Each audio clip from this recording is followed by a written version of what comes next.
Greenland, a frozen expanse of ice and endless horizons, majestic and utterly merciless. For nearly a month, Sue Stockdale and her small team had battled across its vast ice cap, skiing with a sledge as heavy as a person through relentless cold that never seemed to end. And then, on day 24, the storm arrived.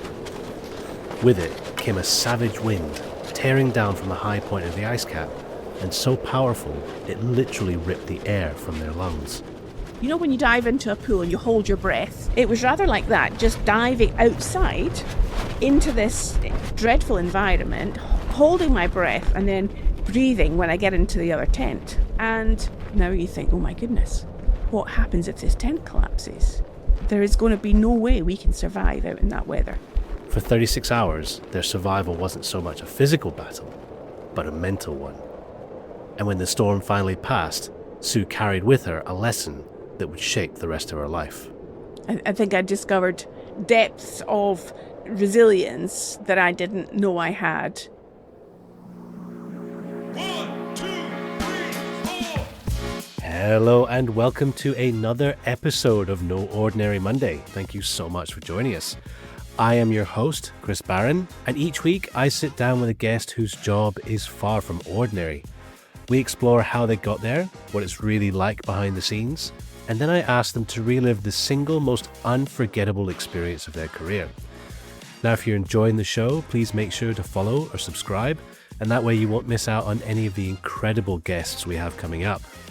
Now, you might notice this week I'm a little bit under the weather recording today's intro, but I didn't want to miss an episode because the guest I have for you is just too good to hold back. My guest today has pushed herself into some of the harshest and most unforgiving environments on Earth. From skiing across the Greenland ice cap to becoming the first British woman to reach the magnetic North Pole, Sue Stockdale is an adventurer, author and speaker whose expeditions have revealed just how much you discover about yourself when you're pushed to the limit and beyond. But she doesn't just leave those lessons on the ice. Today she works with CEOs and leaders across the world, helping them develop the same adventurous mindset that kept her alive in the Arctic. And as you heard in that opening, her big story takes us to Greenland, where a violent storm left her and her team fighting for their lives inside a small tent, with nothing but their strength of will to carry them through. So sit back as we go behind the scenes and find out what it takes to build a career in adventure and exploration. You're listening to No Ordinary Monday. Let's get to the show.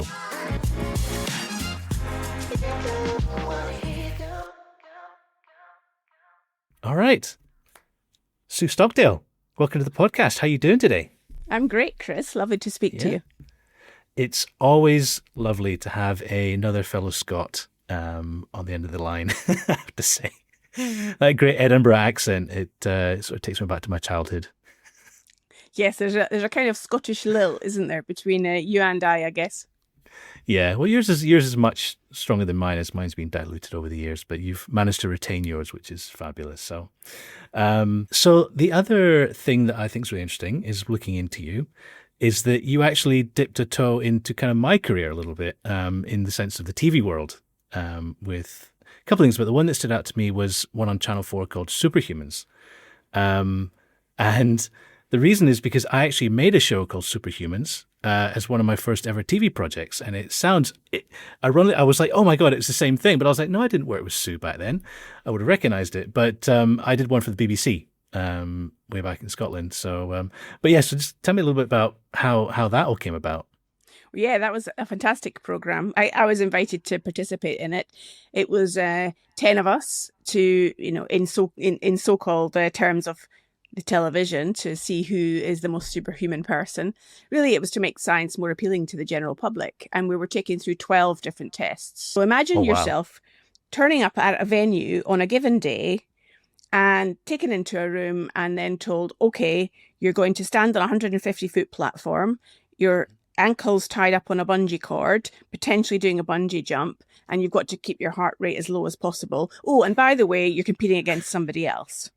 Oh my God. Well, I have to apologize because it would have been someone exactly like me devising those sorts of experiments and having great glee at watching. Oh my God, this is great. Well, one of the things that was quite funny, Chris, and I think you'll probably identify with this, is when we were doing this fearlessness test, and I have a fear of heights, and I had put that on the form that we were all to fill in at the start of the whole program, sort of details about yourself.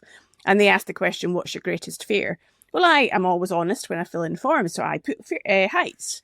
And then speaking to the contestants later, they're like, surely you didn't tell them the truth, Sue.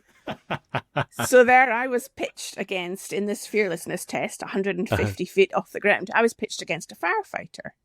Now, he's used to going up on those turntable ladders, and the scientist that had devised the test, along with all the camera crew before we went up, said, okay, Sue, what's your strategy? And the other guy, what's your strategy? And he shrugged his shoulders and went, strategy? I don't need a strategy. I do this all the time. Yeah. And I said, I'm going to use visualization, a technique I know from my athletics background. So all the camera crew were betting on who was going to win between the two of us. And every single one of them bet on the firefighter, and the scientist bet on me because I had a strategy and I had said about visualization. And of course, guess who won? Amazing. So wait, so that meant that basically like you had heart rate monitors, and whoever's heart rate raised to a certain level, their bungee jump would like commence. They would be dropped. Yes. Oh my God. You had 100, I think it was like 500 heartbeats. So, it was counting who reaches 500 heartbeats the quickest, which means you're the most anxious. Yeah. And those that can keep their heart rate lowest won't have to do the bungee jump. So using that visualization technique helped me to keep my heart rate low and helped me to beat the firefighter. Brilliant. That must have been a great moment. Well, I think that's a great way to introduce. I mean, obviously, you are probably best known as the first British woman to reach the magnetic North Pole, amongst other endeavors and achievements. But I guess what I like to do at the start is just, imagine you're at a party or something like that, and someone comes up to you and says, "Oh, hey, what do you do? What do you do for a living? What's your sort of stock answer usually?" Well, it depends on what sort of party it was, but sometimes if I'm feeling in a jolly mood, I'll probably say, "Oh, I'm an adventurer." Mm-hmm. And then that normally gets what does that mean? Or, what sort of adventures do you do? And then I might talk about polar adventures and challenging myself in different ways, exploring the unknown. And then that normally gets into a whole conversation about how other people, how they have a level of comfort or not with exploring the unknown. And actually that has got me a big bit of business in my life as an entrepreneur, where I did have this type of conversation with somebody. And when I said to them, "So what do you do to take risks in your job?" And there was a long silence. And they said, "Oh, yes, I probably need to do more of that."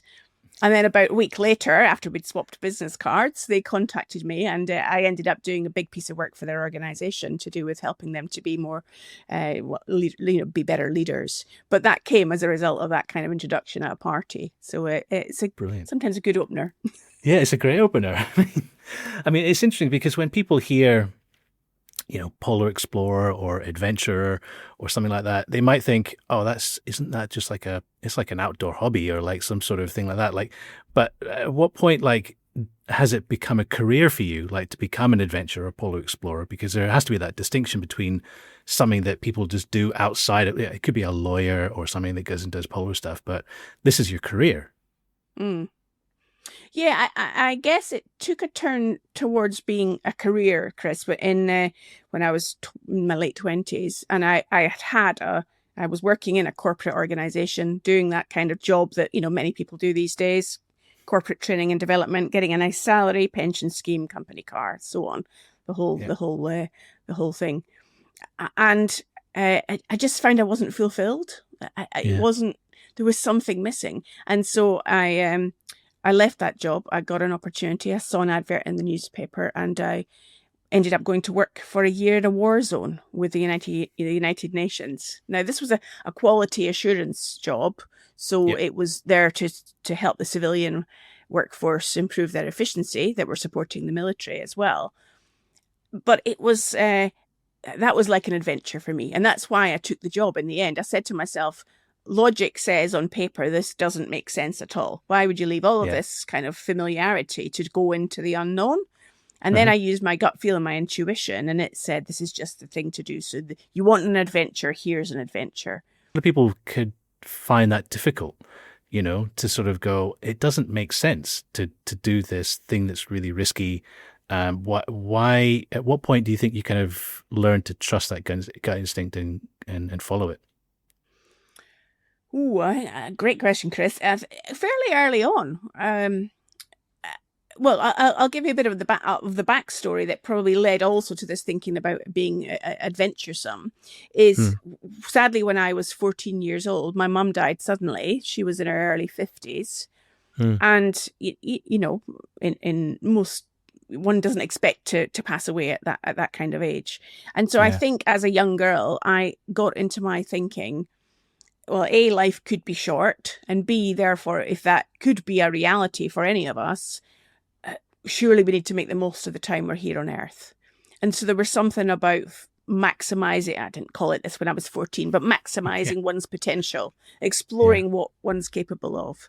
And so I think that was kind of driving this as well, is how often do you ever get an opportunity to go and work in a war zone and see what that reality is like? Now, maybe most of the listeners listening to this, Chris, are thinking, well, I'd never want to find out the answer to that.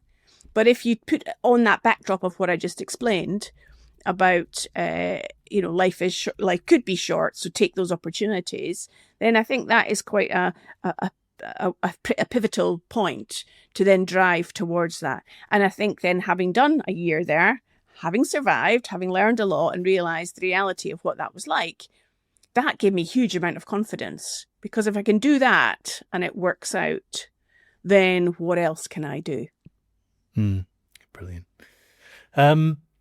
So that was the kind of point where you, because what I find fascinating about I mean, we go into lots of careers on this podcast. You know, we've got paramedics and, you know, scientists and stuff, but this is not, if you're at a school careers fair, like this is not typically one that you would find sort of like engineer, doctor, lawyer, polar explorer. I mean, at what point did you think like, this is a viable career? Was it when you were in that war zone, kind of thought, this is it? Like I can make a career, I can make a living out of doing this. Not exactly. And by the way, when I would be at those career fairs when I was a young girl, what was going on in my mind, Chris, was I wanted to be a cook on an oil rig. So I think there was an element of adventure even back then. Oh, wow. That's fascinating. So you were, you know, a girl in school, you know, like in their teenage years, and you thought, I want to be a cook on an oil rig. Yeah. Oh my God. Where did that idea come from? Well, I like eating. So that's the cook bit maybe. And so I don't know where it came from. I don't know anybody that works on an oil rig or anything to do with the oil industry in Scotland. But somehow there was something that appealed to me about that kind of adventure and into the unknown. And so to me, in a way, if there's anything that those young people, when they're developing ideas for the future, is the biggest thing they need to foster is curiosity and imagination and possibility. Because then that opens up the doors for thinking about maybe adventure or being on that career list. And it was going to work in the war zone that for me was that door opener into beginning to then think, oh, I could do something more adventurous. And next after that came the North Pole opportunity. And so that was really the big game changer in terms of being an adventurer and saying I can do adventurous things in my life and earn a living as well. Because again, that is a huge step for someone to be able to, you know, to have an expedition. Like, I mean, I really want to go into that actually at this point, is just to sort of that whole process of, because, you know, being the first woman to reach magnetic North Pole, that's no small achievement, but I'm sure the journey to get there must have been long and arduous. So just take us through that a little bit.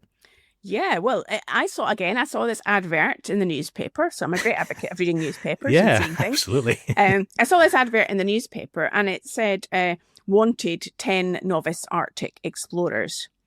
And there was a picture of the Arctic and polar bear probably. And there were 2 qualifications to go on this expedition to the magnetic North Pole, two sort of things you had to have to apply. One, ability to work in a team. And that's, that sounds very glib, but actually that was really an important point, is you're not there as an individual, you're there as part of a team and supporting other people as well.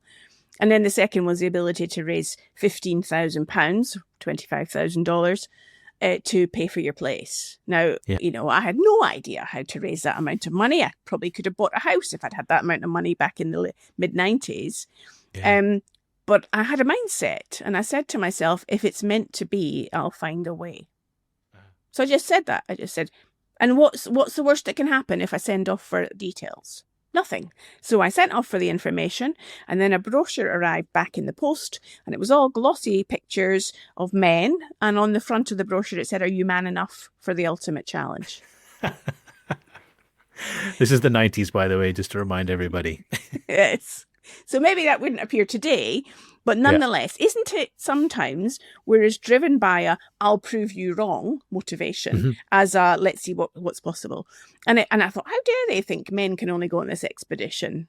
I want to go as well. I didn't know where the magnetic North Pole was, but I thought it's somewhere cold and white. This sounds challenging. This sounds like an adventure. I'm going to apply. And hundreds of people, of course, applied. And then there was a whole series of selection tests to narrow down the final team of 10. So we did physical tests, mental tests, lots of different things. And even although I got my place, I was only confirmed my place in the January, the expedition was happening in the April, and then you would have to come up with the money. Brilliant. And then the actual expedition itself, you were one of how many in the team? There were 10 of us in the team that were novices. So there was 8 men and myself and a Swedish woman, Susanna. And then there were 4 experienced explorers. So there was quite a big team of us, 14 out on the ice. And just what was that experience like? Was it easier or harder than you thought it was going to be? Like, just put us in the sort of that sort of adventure. Well, imagine that you've never done any cross-country skiing before. And you arrive in northern Canada and you're given some cross-country skis, and then you've got a sledge that's weighing the weight of an average person, and you're having to drag that across ice that looks like rubble in a building site. So we're not talking about an ice rink, smooth ice and wonderful sunny lovely conditions. We're talking about a frozen Arctic Ocean, and with the currents of the water, it pushes the ice together. And then you get these giant lumps of ice, and you have to travel across that with your skis on. So you're not really skiing. And your skis are there, with your sled too. So it's physically and mentally demanding. We were skiing sometimes 10, 12 hours a day. So it is not an easy experience, but at the end of it was very rewarding. For how many days did it take you from start to finish? We took a month to ski. 350 miles, 540 kilometers. To the pole. Every day, 10 to 12 hours on the move. Yeah. Oh, my God. But that can, for a lot of people listening, just putting people in that position of being one of a team of 10, most of them novices, doing something that is very difficult physically and mentally. Like you said, what's the worst thing that can happen? The worst thing that can happen is failure, and how do you, failure in the sense of, you just cannot keep up with the team. And how do you deal with failure? Has that have you got a technique for it? Has it changed over the years? It must be something you've got to overcome on not just expeditions, but in any sort of thing you do. Yeah, it's an important and salient point to refer to, Chris. I think where I learned about failure, I learned about failure in lots of different parts of my life. Yeah. Particularly, I used to compete in athletics competitively. So I ran ultimately ran for my country. And I used to go out onto the athletics track every day, or, I was training every day, maybe running in the streets or on the track, but training every day. And I learned then that, you can sometimes fade, you lose your energy quicker than you imagine. Somebody's going to be faster than you. But then the next time, then you're better than them. And so never giving up was what I learned from training, to just keep going no matter how bad you feel, and you'll get through it. The power that other people can help you through that. So you're not there on your own. You've got kind of that energy of others around you. and not to be afraid to take failure as learning, because that's the only way I ever improved on my athletics times, was to fail, not do a time I wanted to do or something, but then I would learn and I would try again. So I don't use failure as a word that's negative. Failure is part of growth. And the more we fail, the faster we learn, the quicker we will be able to develop. Yeah, it's just a step on the journey. Yeah. I mean, just you mentioned there how important the team that you surround yourself with, particularly, I mean, obviously, again, we're sort of both talking in a expedition sense, but also in a, maybe even a corporate or a business sense.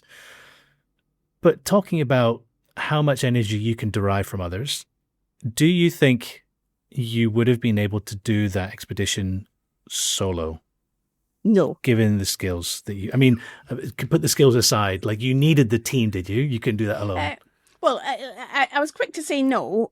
No, because I wouldn't want to do it on my own, first of all. Yeah. Yes, I probably could do it if I was forced into it.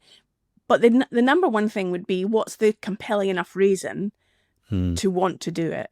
And that having purpose is such a huge thing. And all of us in our North Pole team had a combined desire and purpose to get to the North Pole. That is hugely energizing, and it's hugely magnetic. I mean, we're going to the magnetic pole, but there's a draw towards something that you want to accomplish. And that is quite an important ingredient in keeping you moving forward.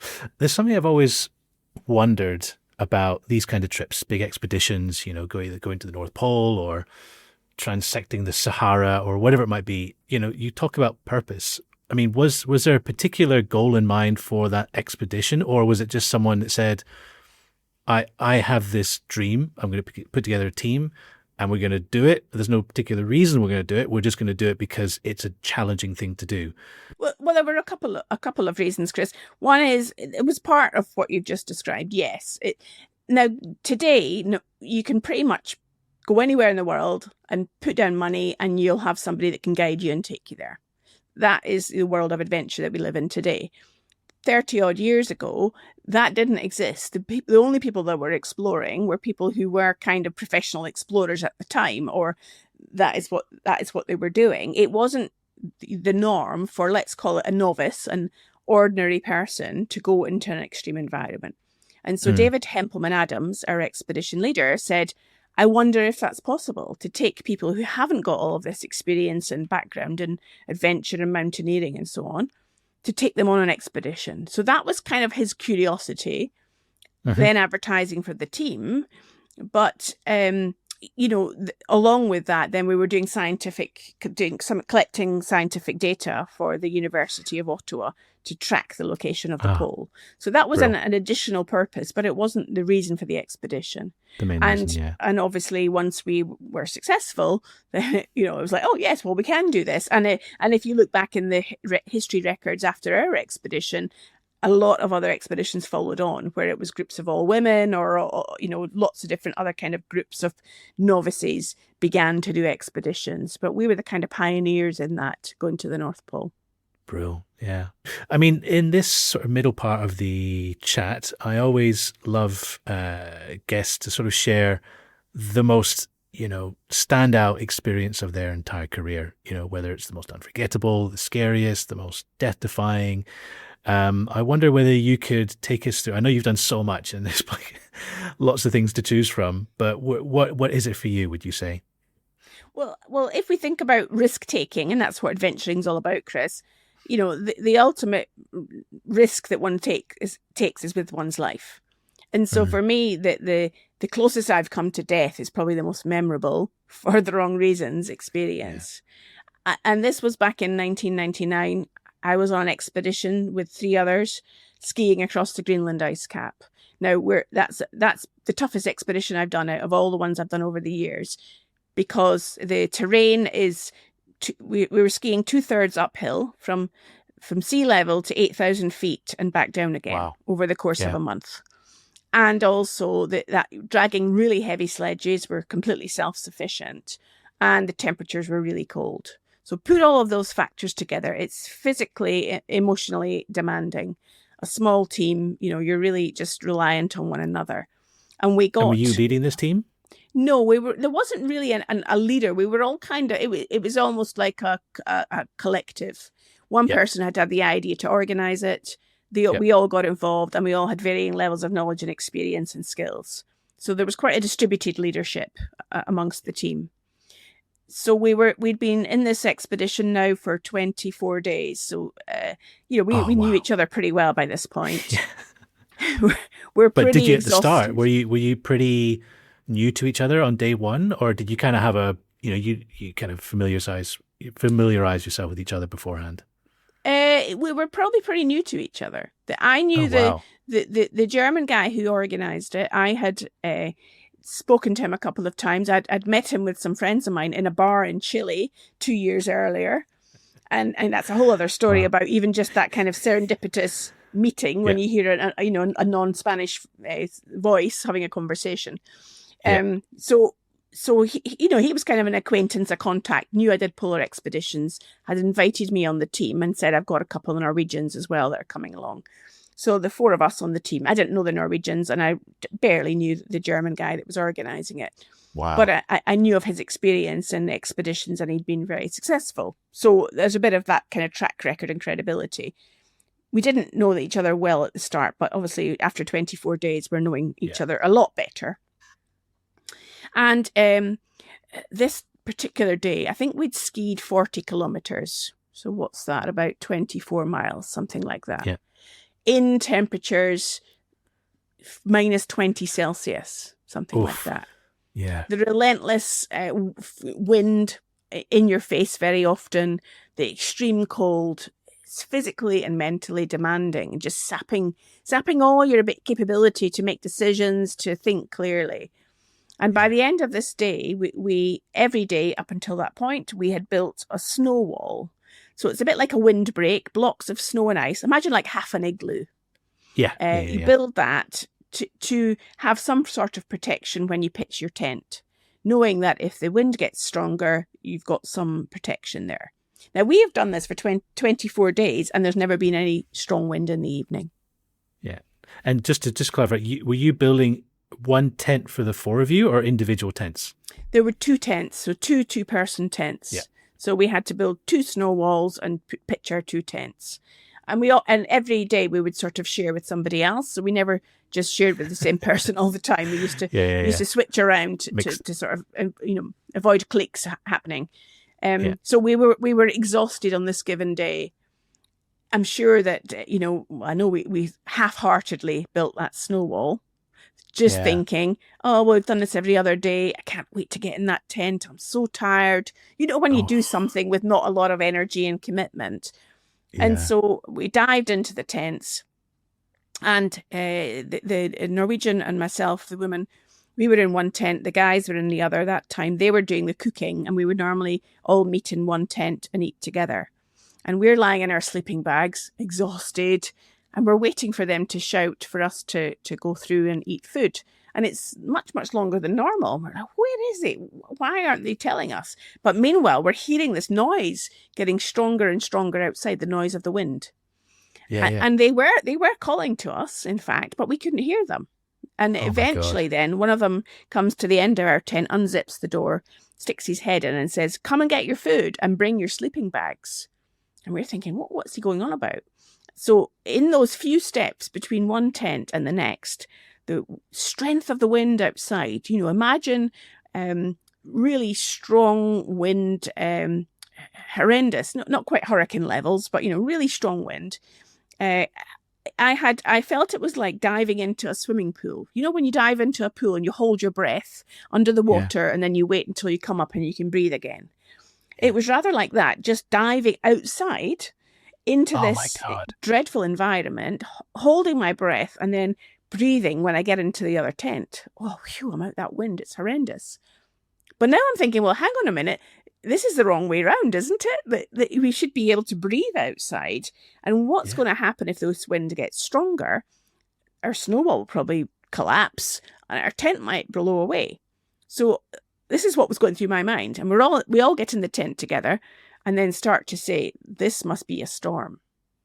And one of the others says, well, remember those Norwegians that we met, because we'd met a Norwegian team a few days earlier that had come the opposite direction from us. They'd gone from east to west. We were going west to east. And they had told us that at this similar point, which is a high point on the ice cap, they had encountered a storm, winds so strong, temperatures so cold that 2 of their dogs had died. They had a dog team with them. So, I had this in my imagination. Oh no, this is a sort of storm where their dogs died. This is going to be horrendous. And now we're 4 of us sitting in this tiny 2-person tent, the wind shaking all around us, making the tent shudder. And now you think, oh my goodness, what happens if this tent collapses? There is going to be no way we can survive out in that weather. And there's no protection. There's no people. There's nothing around us for miles and miles and miles. Jeez. So just to clarify, like, even I think just because it's such an important point to emphasize, like standing outside, you're outside and it's blowing a gale and you can't breathe. You cannot suck in air, or maybe it's the wind is so strong it's literally pulling the air from your lungs. Yeah. It's that. Oh my God. Maybe some of the listeners have been out on a windy day in their countries and they've had that sort of sensation where you're trying to catch your breath. It's so strong, the wind. And so that's what it was like out there in the Arctic. And oh wow. It did make me suddenly think, oh my goodness, that point about life could be short. The wind over me had suddenly got a lot shorter. And oh my God. And the 4 of us all kind of managed that, those moments and those hours. It ended up being 36 hours. We were stuck in that tent waiting for the storm to subside. That it did make, it's a long 36 hours, let me tell you. Well, I guess on an expedition like that, I think maybe people don't realize that you don't have a lot of room for redundancy. You don't overpack. You go, I need this much food for this many days. And it's, you don't pack extra days because you got to carry it. And you guys are stuck in the same spot having to feed yourselves, but then you got to ration and you've got mental stress to deal with and all that. Like, how did you manage that? Yeah. Well, I think, remember that what goes in must come out if we eat anything, Chris. Yeah. From a practicality perspective. So you don't really want to, well, you couldn't, the wind was really strong for any of us to go outside. One of the Norwegians, he did brave it to just even get out the door and stop our tent getting completely covered over with snow, so we wouldn't even been able to escape. So he went out and he was only out for a few moments and he came back and his face was completely covered in ice. His beard was all frosty. I have a photograph of him somewhere where it reminds me every time I see it. And he was the brave one to go outside and try and make sure that our tent could be protected as best it could be. But the rest of us were inside just thinking, oh my goodness, how are we going to survive this? And it wasn't that kind of like, oh, Chris, I'm so scared. What are we going to do? There was none of that sort of communication together. One person actually sort of retreated into wearing their headphones, and we didn't have much battery power to be able to ever use headphones for music. This was the old Sony Walkman days. But they had a little bit of power. So they kind of put their headphones on and just listened to music. And another one was thinking about, well, how much rations do we have and how many days, and sort of strategizing about what ifs.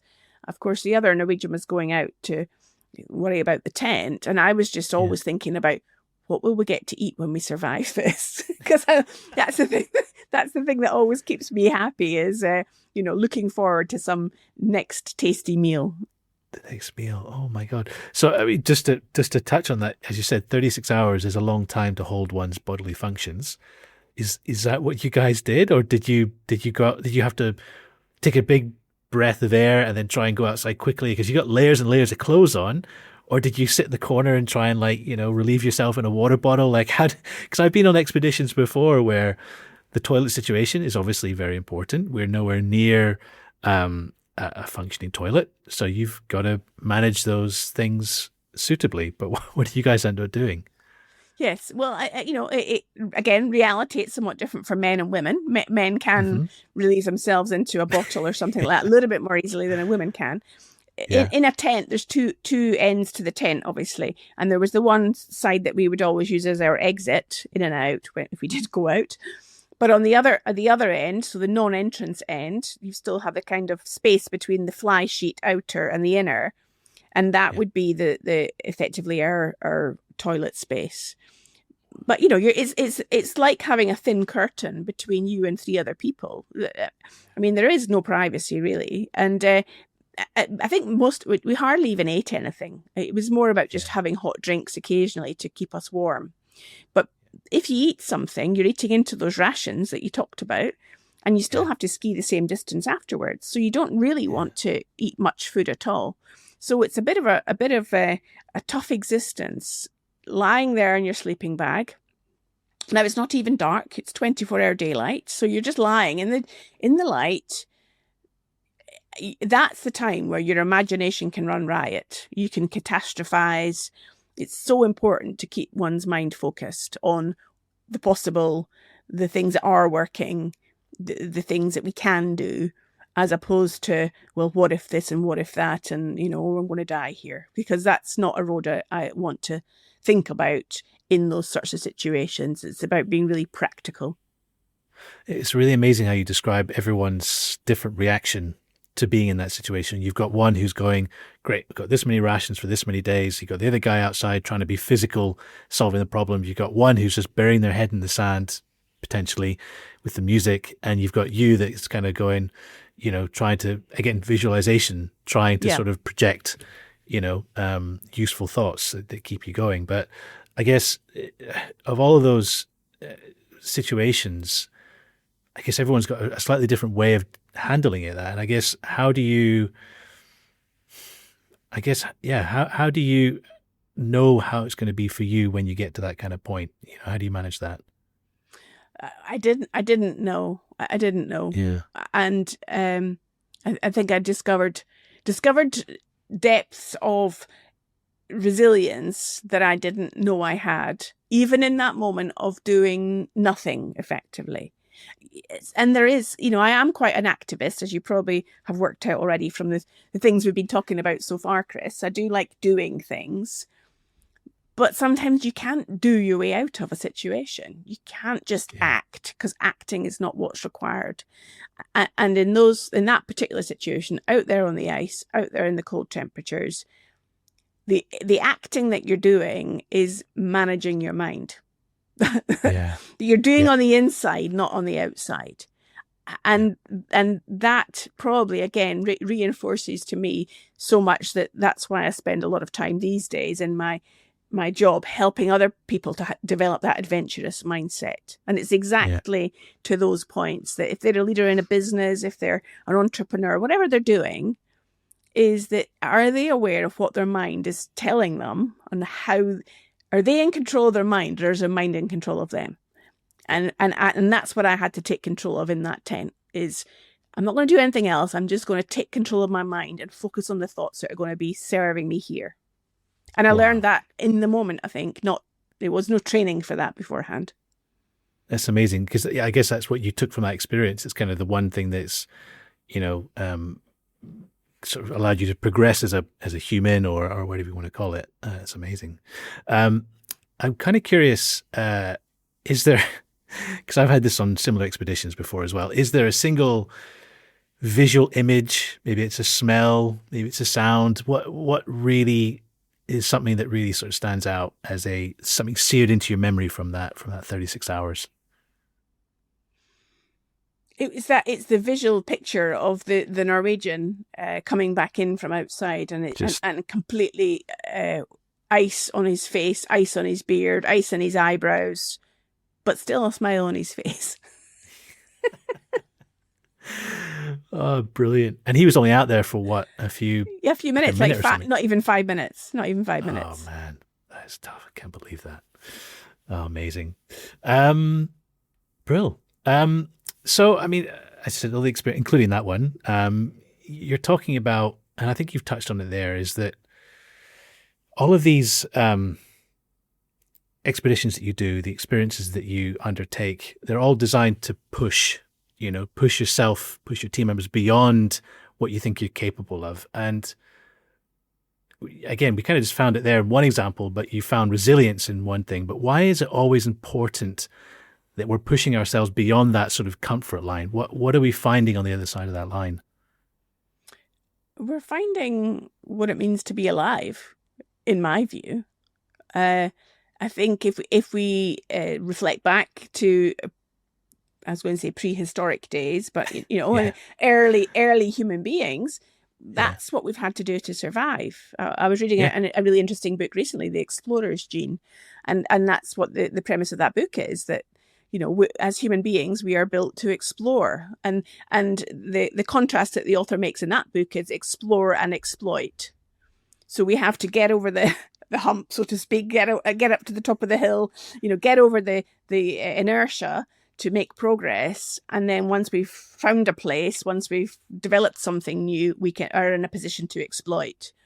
Mm-hmm. But it's knowing when to explore and when to exploit. And I kind of like that idea that as human beings, I think we're actually very good at exploiting in the Western world today. Fair to say, yes, fair to say. In lots of different ways. And I think we've lost a little bit of that exploring. So if I've got a crusade to make, it's about helping people to do more of the exploring. Brilliant. Reignite that flame for doing the thing that makes you uncomfortable, but ultimately benefits you. Yeah. Yes. Interesting. And you kind of mentioned it a couple of times already, you've got your expedition experiences, but that's obviously fueled kind of like another facet of your career. And I've noticed a lot with, a lot of people that do this adventure stuff, they kind of move naturally into this like coaching, leadership management, working with corporate sides of things. Like, what is it? Because the boardroom or the office environment is a very different environment from being stuck inside a tent, in sub-zero degrees in a near-death experience. Like, they're opposite ends of a spectrum in some ways, but like, how are you connecting those dots and, I guess, benefiting people that may never go into that situation, but using the skills that you've learned there to benefit them in their own unique situations? The first thing that comes to my mind is that I did, my career, as we talked about, started in the not in the boardroom, but in the corporate organization. It started in the land of business. And then it went into adventuring. And then I thought, how can I bring that adventuring back into the world of business? So I think I'm very comfortable in that environment. The thing that connects both, Chris, is human beings. So today, whether I'm sitting with a CEO running a multi-million-dollar organization, or I'm sitting with a person running a charity, or somebody that's aspirational looking to join, starting out in their career, I'm sitting in front of a human being. Mm-hmm. And that's how I try to show up as a human being. And your listeners will get a sense of that today, whether they're thinking I am. And what I mean by that is just being authentic, being enough as you are, and knowing, yes, you can grow and develop, but actually there's a spark inside of each of us, no matter what our level of responsibility is and scale of impact, that when you are seen, a person lights up. I always talk about like bringing out their brilliance. And that's what I see. There's packaging around sitting with a CEO and the responsibility they have and the impact they have. And sometimes they don't find a place to be a human being. And if they can sit in a conversation with me and we've found a way to kind of strip back all of that packaging that comes with the job, and they get back to the essence of just being a human being and going, yeah, I don't know that. Yeah, okay, maybe I could do that. And or like, yeah, I actually am proud that that's what my values are, whatever it is. Yeah. When they touch that connection, that's what brings us all together. We're back to our explore and exploit, explore human beings and explore potential. And so that my quest to help people explore is, how do they explore themselves? To survive, we've got to be able to trust ourselves. So, in that moment in the tent, in the Arctic, I had to trust myself and the team that we had the resources within all of us to get through that moment. So, we very often, I think people have lost trust in themselves. They look to the internet, they look to others. They don't find themselves in a position where they have to be self-reliant and say, I can do this. I can survive this. And so I think that if I can help bring that out of somebody, and they start to think, oh, maybe I can sort of explore my capability in a different way, then, that's hugely satisfying for me. I think that's enough. That's the essence of what it means to be a human being. And like, what better job to have as an adventurer to bring that out in other people? I love what I do. So adventure. We can adventure everywhere, and I think it's about bringing the mindset that's going to be of most value and most use to you in those sort of contexts. Brilliant. And towards the end here, I always love to ask guests, for anyone who's going to listen to this, and I'm sure people all walks of life, but what advice would you give to people? And I guess it's kind of, in terms of the building a career and following in your particular footsteps, becoming an adventurer, stepping outside your comfort zone, what does it take to be successful in that kind of space? Yeah. Number one, curiosity. So develop curiosity, because that's, and curiosity is the opposite of judgment. Judgment serves our brains to make us make quick decisions. We judge if we like something over something else, and we can make quick decisions. But sometimes judgment limits our opportunity to develop curiosity. So follow curiosity and develop that. Be prepared to see failure as learning. Because and use it, as I say, the quicker we fail, the quicker we learn, the quicker we grow. So see that as a process. And then I think it's about taking action. As I said at the start, small steps. 7 days from now, you could have taken 7 small steps. You will have learned 7 things. You will have grown. And then the next 7 steps, what will they be in the next 7 steps? Unless you've got a greenhouse, flowers have a growing season. They will take a time to go from a seed to a flower. Change doesn't happen always quickly, or something that we're striving for. Despite what you might read in the media, despite what you might listen to, success isn't instant.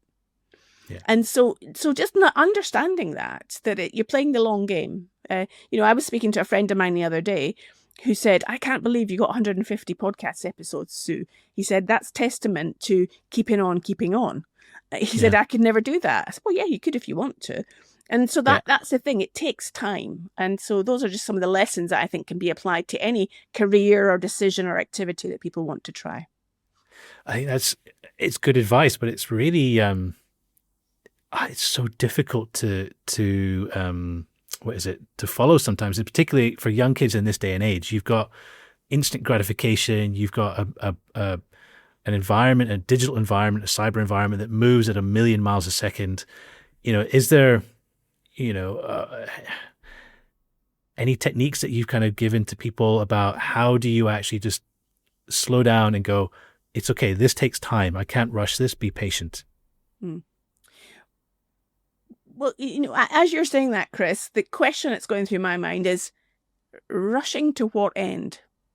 And maybe I'm sounding like I'm 95 now or something, and a bit cynical or something. But as I sit back and just look at the world around us, you're talking about speed. Speed to what end? What are we trying to rush towards? As we fill up our lives with busier stuff, are we any happier? So maybe there is just a different way of being busy, a different way of saying actually what is happiness. And, if I go back to my first ever expedition in Kenya, which was back in 1988 with a charity called Rally International, they're now doing still expeditions, but they're mobile phone free. So the young people going on those expeditions love it because there's no connection with technology. And they can get back to all this stuff that I'm talking about today, about kind of the simplicity of life. And so, maybe there's something in what I'm saying here. Just bring that critical thinking and not just habitually get on your phone and I'm not anti-phones at all, but it's everything's got a time and a place. So it's being more critical about like what's driving this? Why am I doing it? Is fast helpful to take me where I want to go? And if I get there, then what happens? So, I think if there is something I've seen, and maybe I'm getting away from your question now, Chris, but something I've observed of life is that many people they're busy because they want to fill up their time to actually avoid sitting down and asking some of those critical questions as who am I? What am I about? Why am I here? And because they don't want to face that. there's where the courage is required to actually say, maybe I could do more with my life, and what would have to change. Brilliant. Sue, thank you so much for taking the time. I mean, just at the end, I always like to say, is there anything you'd like to plug, anything you'd like to promote? Where can people find you? Stuff that you've maybe written. You've written lots of books. Yeah, well, I think two things. If people want to think about how to develop an adventurous mindset and get a little bit of inspiration, then they may want to reach out and connect with me. So SueStockdale.com is the website, and you can get all my connections from there. And the book, if you like reading, it's on Audible as well as in the written form, Explore a Life of Adventure. And that will be giving you a little bit of inspiration to step into the unknown. Brilliant. Did you read the audiobook by any chance? I did, yes. You voiced it. Oh, brilliant. Yes, I did voice so it, good yes. to hear your dulcet tones if we go on the Audible. Yes. And of course, your Access to Inspiration podcast as well. Yes. People should have a listen. Yes, absolutely. Yeah. All right. Sue, thank you so much for taking the time today. Great speaking with you. Thank you, Chris. It's been great to be here.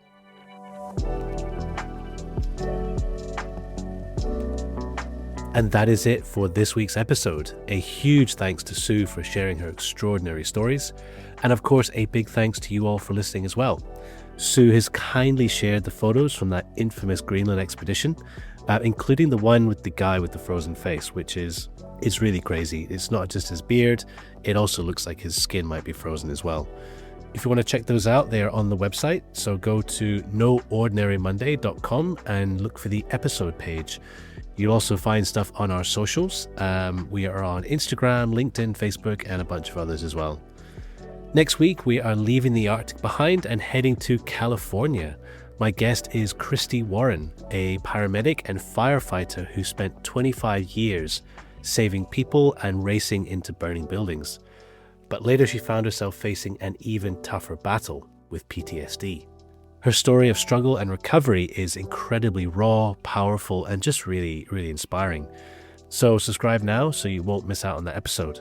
If you'd like to share your own career story with us, we'd love to hear from you. Get in touch via our socials, or you can email hello, HELLO, at noordinarymonday.com, or you can simply use the Submit Your Story page on our website. And if you enjoyed this episode, please do two very, very quick things for us. Just click 5 stars and maybe write a review. And the other one, just tell a friend. It really helps us grow the show, attract more amazing guests, and inspires new listeners. And that's it. This show is produced, hosted, and edited by me, Chris Barron. Thank you so much for listening, and have a great Monday, everyone.